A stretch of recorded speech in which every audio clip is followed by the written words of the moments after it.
Purgatory, Chapter 30. Matter of Expiation, Scenes of Youth, Saint Catherine of Sweden, and the Princess Gida. It often happens that Christians do not sufficiently reflect on the necessity of doing penance for the sins of their youth. They must one day be atoned for by the most rigorous penance of purgatory. Such was the case with the Princess Gida, daughter-in-law of Saint Bridget, as we read in the Lives of the Saints, March 24 Life of Saint Catherine.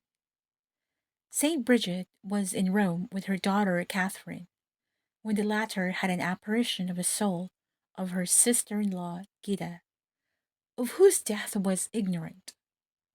Being one day in prayer in the ancient Basilica of Saint Peter, Catherine saw before her a woman dressed in a white robe and black mantle, and who came to ask her prayers for a person who was dead. "It is one of your countrywomen," she added, "who needs your assistance." "Her name?" asked the saint. "It is the Princess Gida of Sweden, the wife of your brother Charles."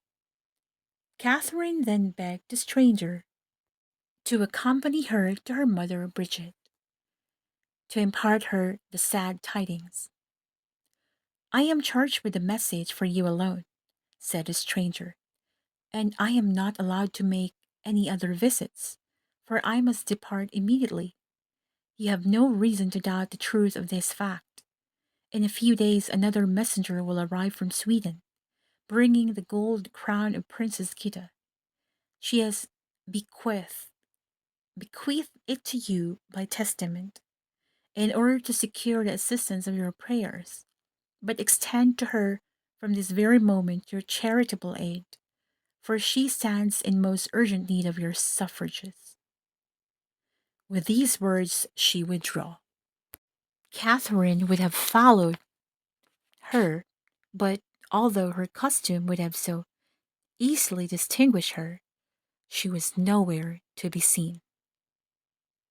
Struck and surprised with this strange adventure, she hastened to return to her mother and related all that had happened.